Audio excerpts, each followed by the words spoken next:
All right. Let's go ahead and come back together.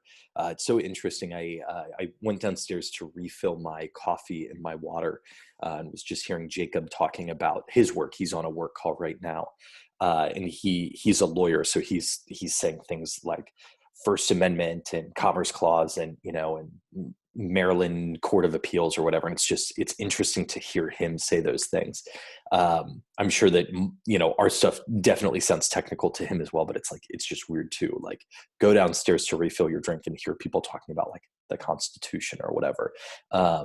He did share with me when we lived at our old apartment in DC. He overheard me teaching a lesson, and he's like, "I feel like you kept saying the phrase psych Hitler." And I'm like, what is that? What do you like? How does that come up? Or what are you talking about? And it took us a minute to realize that I was saying scikit learn, but he of course didn't know scikit learn, or sk learn. And so he was like, just sounded weird. And so, yeah, so going downstairs and refilling my coffee, I heard that and I was like, I feel like I'll share that with people. So to answer Marina's question, is it true that logistic regression has roots in survivability analysis? I remember seeing similar curves in AP Bio. There is something called like logistic growth. I don't know the genesis of it. I don't know where that's from, but populations all often follow like a logistic growth curve where, it starts out low. It hits like an exponential growth at some point, but then there are certain limiting factors that cause it to flatline at some point. And that's, I don't know the roots of it. I don't know where it's from, but that's definitely something that comes up when we talk about biology and ecology and things like that, how populations grow, because they will often hit some limit. Similarly, a lot of people are bringing that up right now in the time of COVID, thinking about that, because there's, and one of the problems with forecasts that people are generating is they often forget certain aspects of, they often like forget just physical limitations. Again, all models are wrong, some are useful, but a lot of people aren't taking into account just the limits of reality. So for example, if you just were to plot a forecast that has an exponential curve on it, and that didn't stop for anything, at some point that's going to exceed the number of people in the US or the number of people on the planet, depending on how long you let that go. But realistically, it will probably follow a logistic curve where there were relatively few people. There was exponential growth until a point, but then it will peak at some point. There's no, or it'll kind of re-flatline at some point where it can't grow higher, or it grows at a really, really low rate at that point, due to the number of people we have and social distancing and all sorts of things. So yeah, logistic growth is definitely something that exists. I'm confident that it's very closely related to logistic regression, but I don't know if how logistic regression came about is based on survivability analysis, or if it was instead developed for some other reason and was just used as a tool to help explain that survivability analysis. One thing that I want to note as well is there is a specific area of statistics called survival analysis, which is different, I think, than what specifically you're talking about, but it has to do with trying to forecast the amount of time until some event happens. And in most cases, it's the amount of time until like a species goes extinct, or the amount of time until something dies, or you might think of it as the amount of time until something breaks. If you're working in a factory and you manufacture, microwaves or whatever, what's the curve for the amount of time these microwaves will work until they start to fail? So yeah, logistic regression, when I mentioned earlier, kind of at the top of the hour or the top of the slides here, that it's the most common binary classification problem.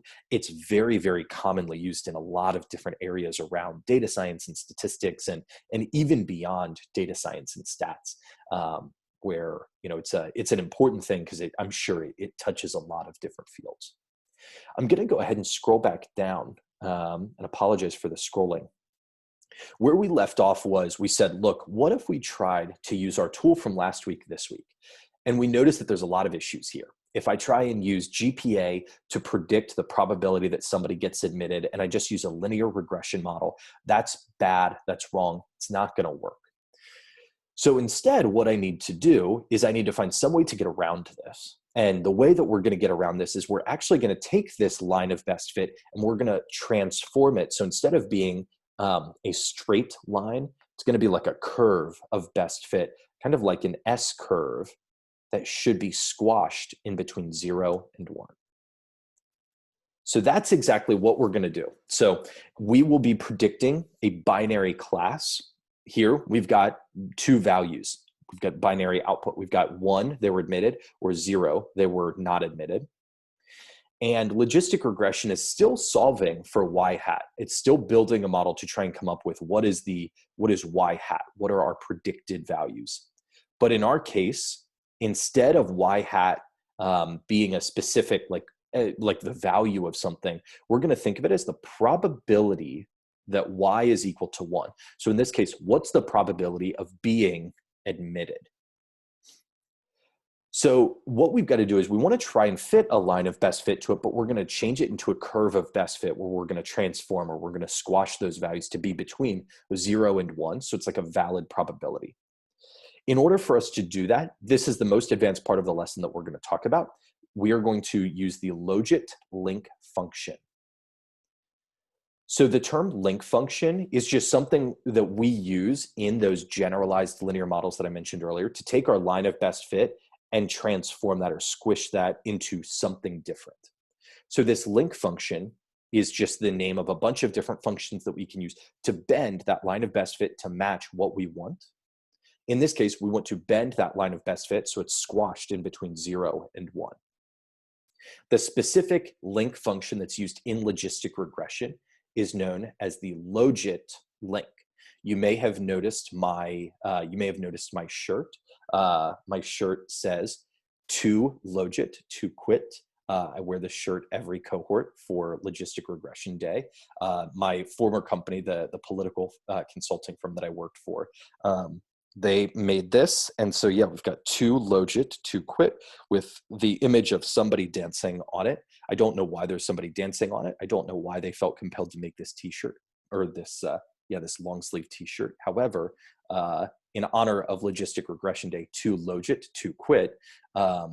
So we've got logit here referencing the link function that we use to take our line of best fit and bend it so it's squashed in between 0 and 1. That's MC Hammer. Thank you. I don't know.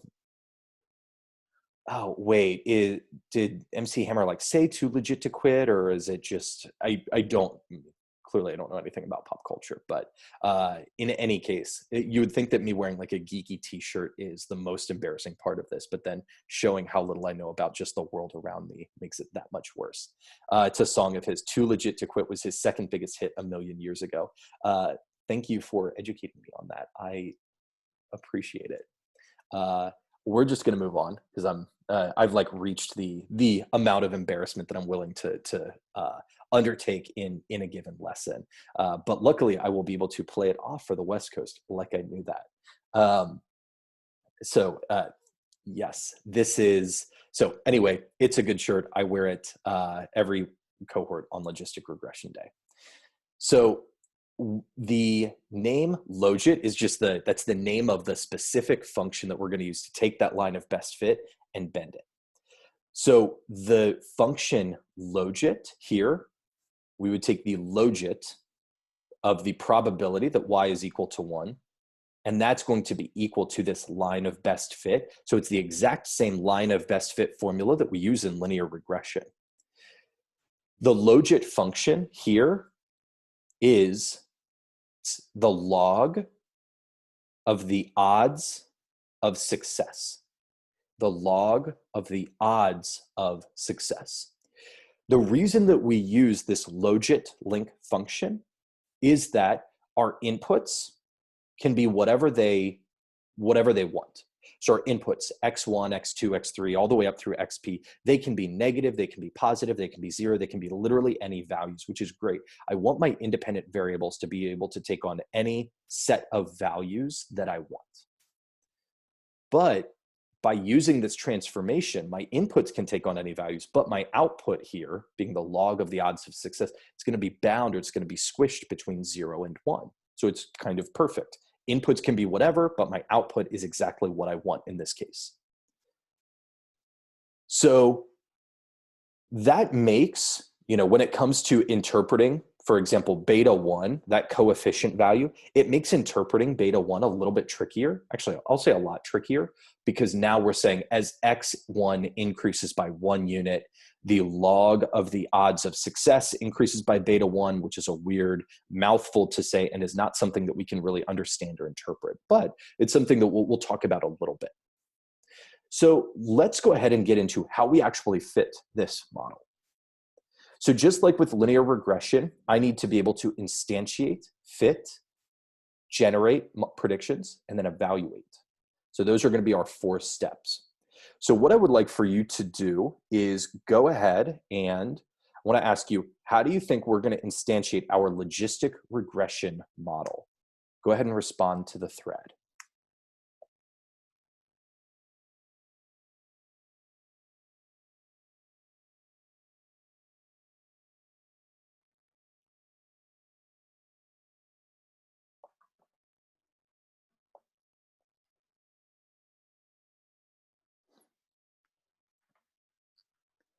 Yeah. So we're going to do it, as Clay says, the same way as before, but when we instantiate our model, we'll just use logistic regression instead of linear regression. So it's the exact same process.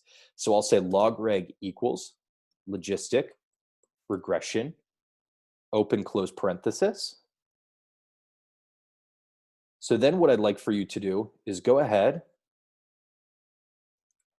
and fit our model.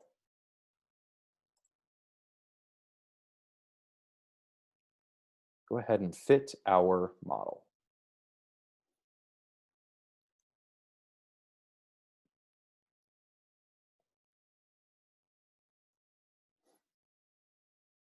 Yeah, so we're going to do log reg dot fit xtrain and ytrain. Log reg dot fit xtrain comma ytrain.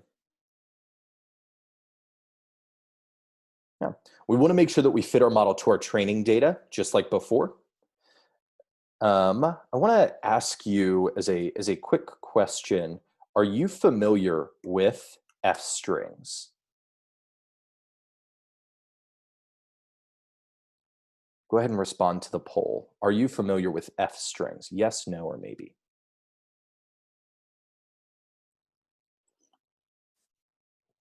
Okay, so it looks like the vast majority of people are.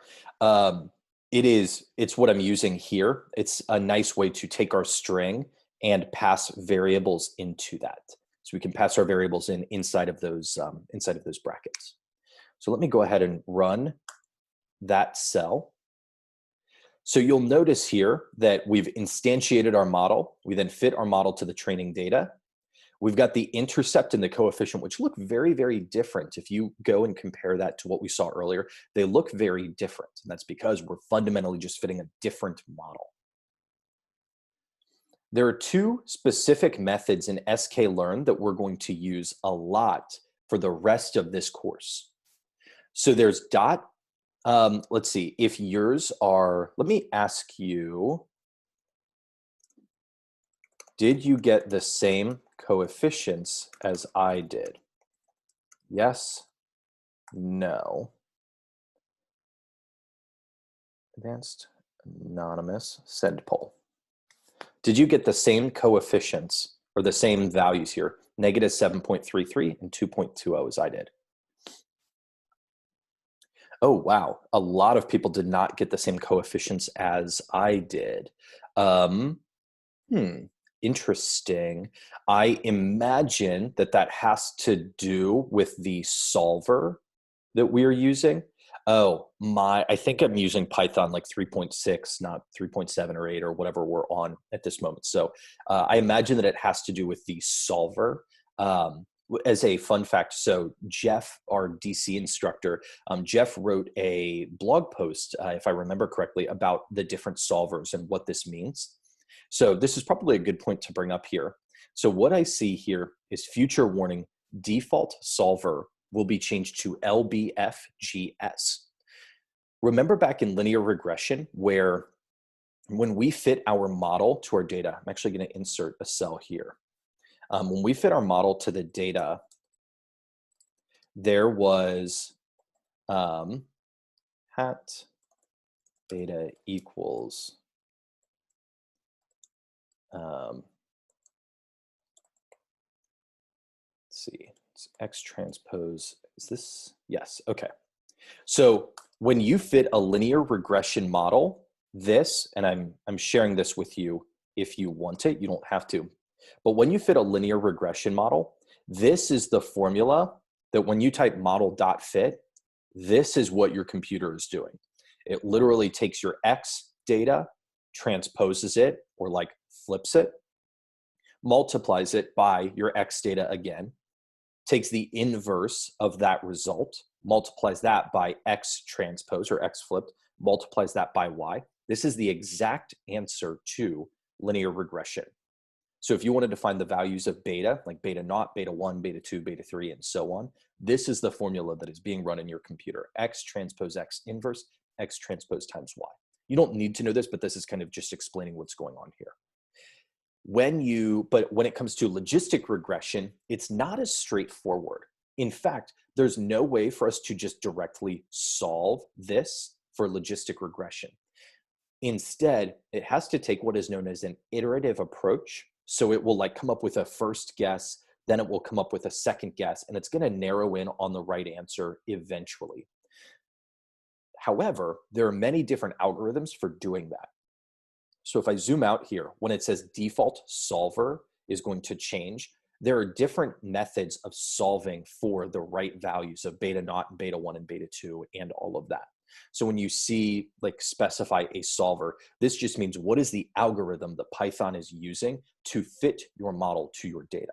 So that's one distinction here that I think is important. The other, and perhaps this is the, perhaps the other distinction to mention is if I scroll back up, when we added the random values to our data here, we set a seed and we used the same function here, but since if we're working on different versions of Python or something like that, it is possible that the random function that is being used here has changed from one version to the next. So given that we're working on different versions, even though we set a random seed, it is possible that we're getting slightly different results here. So I don't know exactly what the answer is. And Jeff from DC, if you happen to have a concise answer for that, and you want to share it in the channel, please feel free to do that.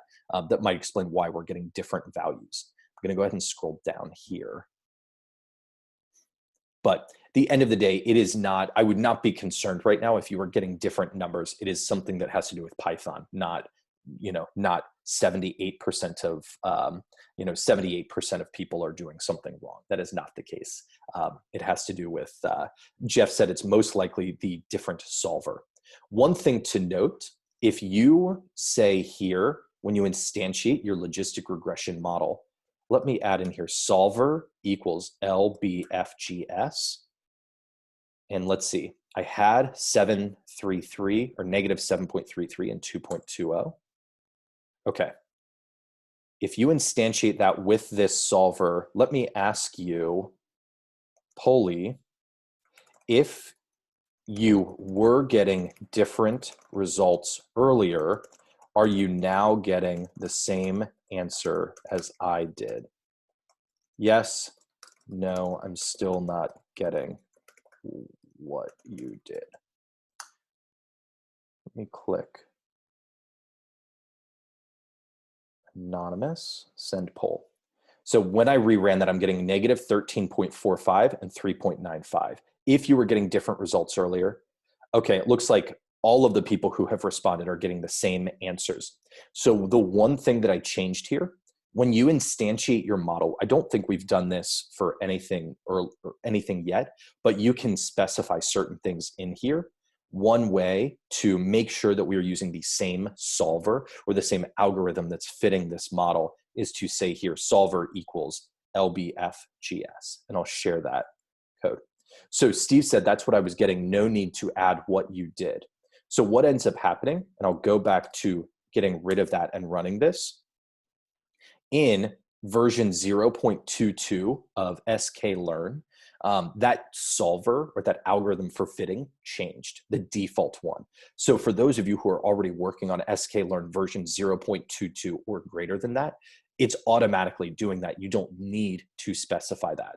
Because I'm using an outdated version, I forgot to switch over to Python 3.7. I've got a virtual environment set up for that.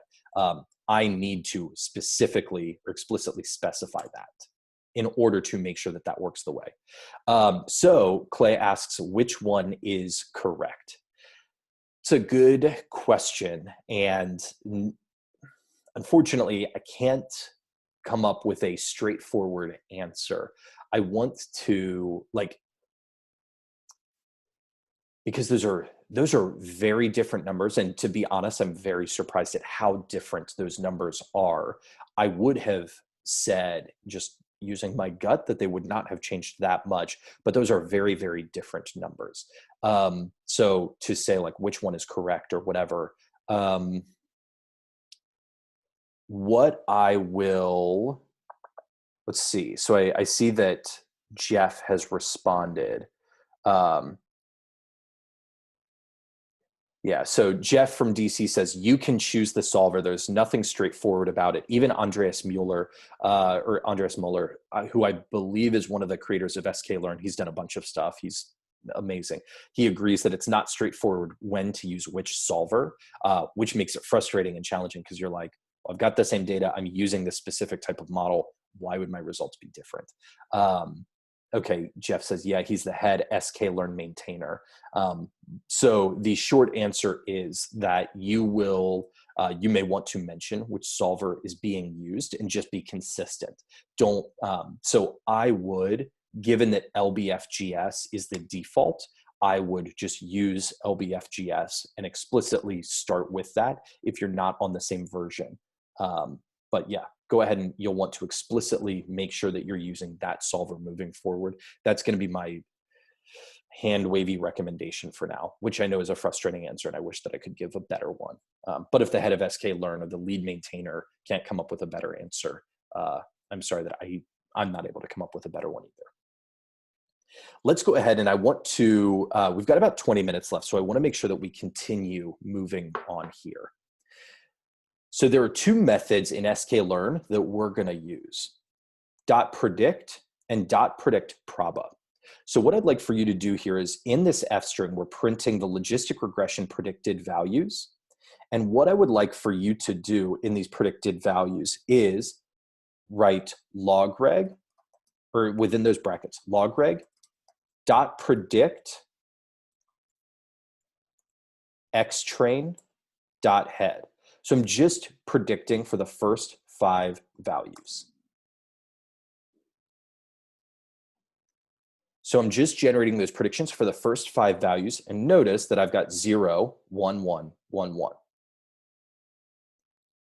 Down here, and I've shared that code with you, down here inside of this set of curly brackets, I'm going to use logreg.predict underscore proba xtrain.head. So instead of just predict, I'm doing predict underscore proba.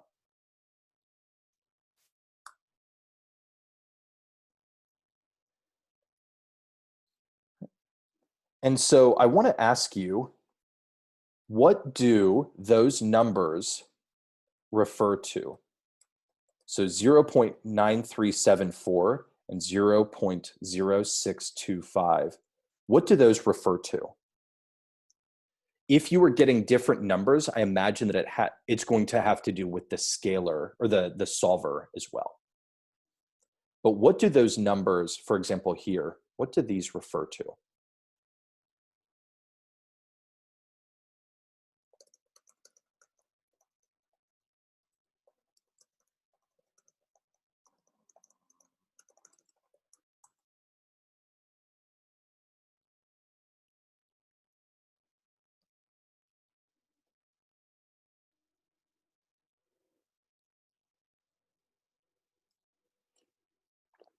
Yeah, so these are going to be the probability of 0 and 1 for that first individual. So here, that first individual is predicted to not be admitted.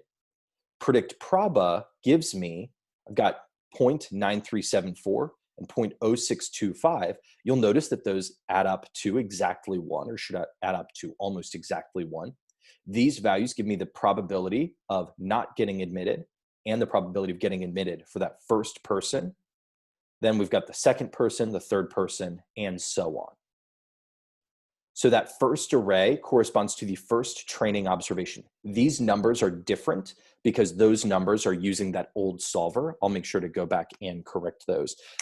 But that first array is telling us that there's a 93.7% chance that y is 0. And then the 0.0625 is telling me that there's a 6% chance that y is equal to 1.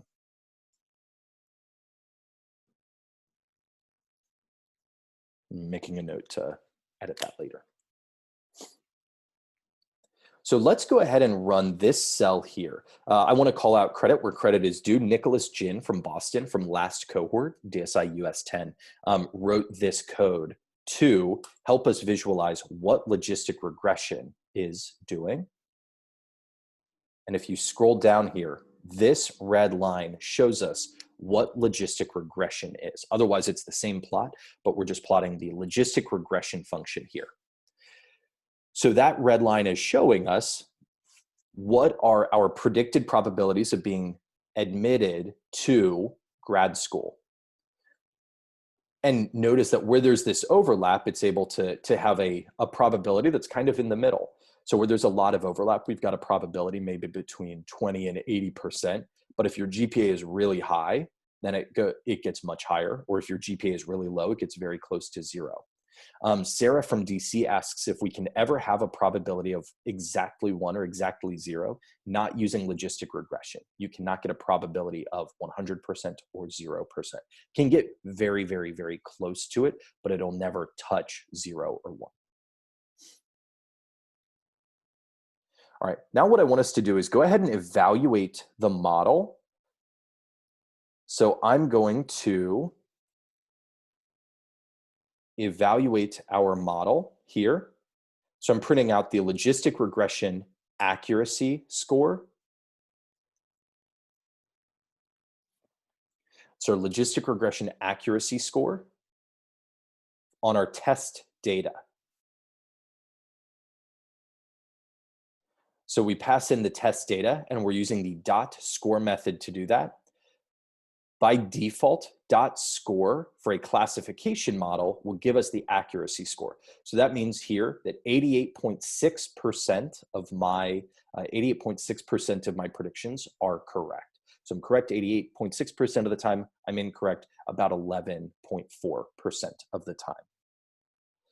I want to ask you, remind me, what does score do for regression models?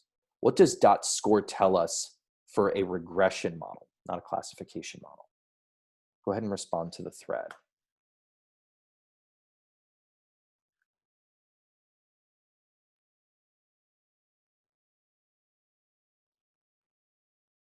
Yeah, it gives you the R squared value. And Zach says it's the percent of your variability in Y that's explained by your model or explained by your X variables. Yeah. So dot score in a regression model is your R squared score. So it's important to know that distinction between regression and classification models because we're using the same method, dot score, but they will be telling us two different numbers, accuracy or R squared, depending on the type of model you're working with. Steve asked earlier, why does it look like, if I scroll up, why do we get that S curve and why does it look like this when our intercepted value is negative? So we don't interpret those coefficients in the same way that we used to. We always want to make sure, and that transformation, like the log of the odds of success, that transformation is specifically to make sure that our values are bounded between 0 and 1. So we're not going to see the same sort of thing that we would see if I scroll up with a linear regression model, those coefficients, because we're fitting this model here, instead of just Y, it's the log of the odds of success. that model is just going to fundamentally look different. So beta naught is not going to be the same. It's not going to have the same sort of interpretation that it did before. I'm going to go ahead and scroll down here.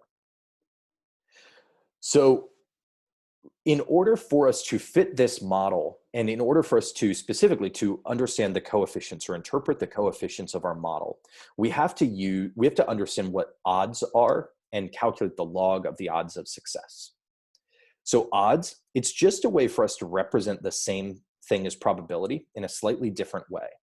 So the odds for some probability P are given by the probability of success divided by the probability of failure.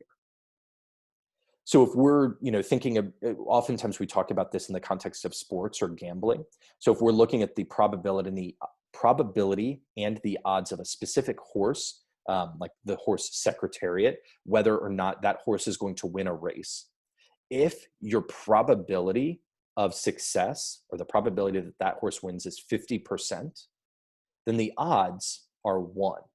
So Secretariat is as likely to win as it is to lose. If Secretariat has a 75% chance of winning, then the odds are equal to 3, because it's 75% divided by 25%, which gives you 3. And then when if Secretariat had a 40% chance of winning, then the odds would be 2/3. And we would say that Secretariat is 2/3 as likely to win as it is to lose. So that is what the odds are. What I'd like for you to do is go ahead for me, define a function called odds to calculate the odds. Go ahead and respond to the thread. Define a function called odds that will calculate the odds of success.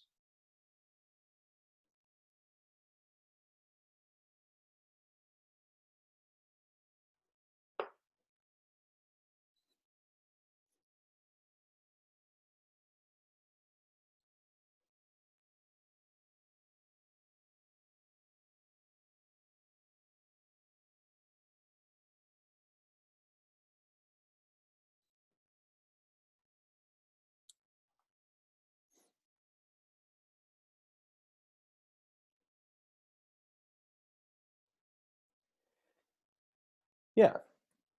So I'll share what Marina has written. Yes, Lucan, from a given probability, or that probability would be the input. So here, def odds of prob, and we return prob divided by 1 minus prob. So we define that function called odds, where that probability of success is the input, and we take that probability to calculate the odds. The output should just be prob divided by 1 minus prob. It is important to have those parentheses in the denominator. If you don't have those parentheses, it will not work the way you expect. So those are important. Make sure that you define the function to be called odds, because we're going to call that function here. So go ahead and run this cell. This is just a visual that we're going to look at. We're generating a list of our odds for all of these probabilities in between 0.5% and 99%. We're going to visualize them. So this is all code that you should know how to write, but just in the interest of time, we're not going to manually write that out. But we get this plot. Our horizontal axis is the probability of success. Our vertical axis are the odds. So we're looking at probability of success versus the odds of success. And the blue curve shows us what that looks like. So the blue curve represents that relationship between probability and odds. So if your probability of success is 50%, then your odds should be equal to 1. If your probability of success was equal to 100%, then the odds would be infinite, because it would be 1 divided by 0. So we see this blue curve showing that 1-to-1 relationship between odds and probability. If I know the odds, I can get the probability. If I know the probability, I can get the odds. So understanding this helps us to interpret a 1-unit change in our model. So this is what that model looks like. Again, on the right-hand side, we've got beta naught plus beta 1x1 plus beta 2x2 all the way through beta p xp. And that is equal to the log of the odds of success. If x1 increases by 1, then we expect the log of the odds of success to increase by beta 1. But that's annoying for us to think about, saying, oh, well, let's say the log of the odds of success increases. That's not a way that we as humans understand things. So how can we better interpret this? Generally, what we do is we convert the log odds back to just regular odds when we interpret our coefficient, because our mind can't really understand the log of odds, but we can understand odds. So we often try and undo the log when interpreting those coefficients. The way that we undo the log is we exponentiate both sides. And I think you talked about that last week. We take both, we might e both sides or exponentiate both sides. So what we would do, this is a bonus, you don't need to memorize this, but this is the math behind what you would see. In order to undo this log, we have to e, or we exponentiate both sides. So the e and the log cancel each other out. So all that's left over are the odds of success, and that's equal to e to that power. Now I want to ask you, do you remember what, or do you know what the number e is?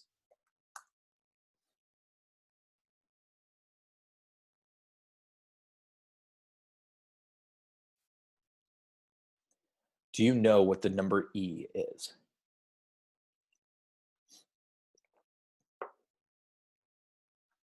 Okay, so there's some people who say no, so we'll talk through it really quickly. So when we are talking about log here, and this is also answering John's question, why are we exponentiating with e as the base instead of 10 or anything else?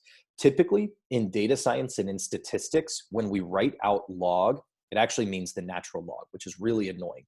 In a high school, a pre-calc class or something, we generally assume that log means base 10, but for whatever reason, in data science and stats, we use base e, so that when we exponentiate, it will undo that. Lucan said, I'm Googling it. As a sort of fun fact here, let me put that in Markdown. E is approximately 2.718281828459045. We'll share this with you. You do not need to memorize this. So E is a number that is going to be, or the exponential function is the inverse of the natural log. So they undo one another. The sort of fun fact here, I was taught by, I'll zoom in, I was taught by my linear algebra professor in undergrad a way to memorize this particular thing. So start with the number 2, it's just 2 point. But Andrew Jackson was the 7th president. He was elected in 1828 and served 2 terms. So 1828, 1828. And then in math or in geometry, there's a specific type of triangle. You usually call it a 45, 45, 90 triangle that references the angles, but 45, 90, 45. So there are these 2 weird mnemonics put together that can help you to learn those digits. You of course don't need to memorize that. It is not that big of a deal, but figured I'd share that with you. Yes, it is silly, which is what makes it memorable and easy to remember. So how do we interpret the coefficient beta 1 hat for my logistic regression model? Well, what we can do is we can use the np.exp function to help us out here.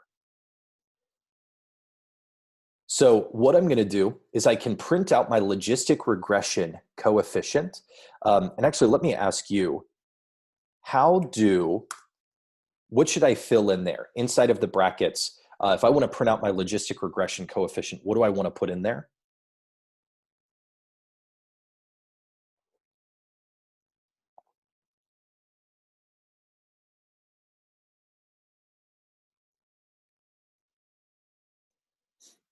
Also, you're flexing on the memorization skills. I am.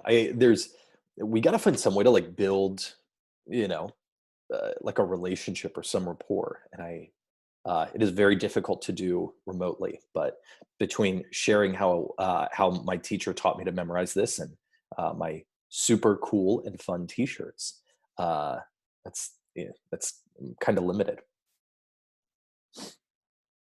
Yeah, so logreg.coef underscore is how I can extract that. Logreg.coef underscore. We can use np.exp to exponentiate that coefficient. So np.exp.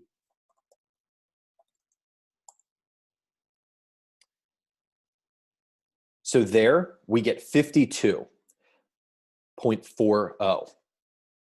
So the way that we would interpret that, here, a 1 unit change in xi means that success is e to the beta I times as likely. So in this case, if I wanted to interpret the coefficient, you can open this up. The numbers are going to be different because we changed that solver in the middle of the lesson. But if I want to interpret that coefficient, I'm going to say here, let me actually change this to 3.95, 3.95. Somebody is about 52.40. So I've changed those numbers. I will share this with you if you want to edit that. But as our GPA increases by 1, someone is about 52.4 times as likely to be admitted to grad school. That sounds like a really, really, really large number. However, 2 things to keep in mind. 1, we artificially increased that signal to better separate that. So we know that this is not the truth. What we should do is run this on the data where we don't see that significant of a difference and see what that looks like. So this is already inflated because of how we've inflated that. The other thing is that a 1 unit increase in GPA is actually huge. Going from a 2.0 to a 3.0, or a 2.5 to a 3.5, or a 3.0 to a 4.0, that's a really, really, really big difference. So it might make sense that that would have a large effect on whether or not somebody was getting admitted to grad school. But again, the way that we would interpret this is to say that as GPA increases by 1 unit, somebody is about 52.4 times as likely to be admitted to grad school. So similar, but not exactly the same way that we would interpret a coefficient in a linear regression model. The math makes that annoying. We have to exponentiate that coefficient to be able to more easily interpret it. But we would say that somebody is 52.4 times as likely to be admitted to grad school. All right. So the last thing here, and I know we're a moment over, but what you can do is we're going to talk later, actually later today and later this week, about going beyond binary classification problems. How do we work with multiple buckets, or rather more than 2 buckets, not just 2 buckets of was somebody admitted or not? But our goal today was to be able to understand what is logistic regression, how do we use it, how do we fit that model, and so we were able to do that. I've got a couple of interview questions down here. I would encourage you to practice those. The difference between a classification and a regression problem is a very, very common interview question that we've seen from folks in the past. So make sure that you know that. I'm going to let you all go. Thank you very much. I'll be back to talk to you tomorrow afternoon about classification model evaluation. So we'll get into that. But have a good rest of your day, and I will talk with you all tomorrow. Take care, everybody. Thank you.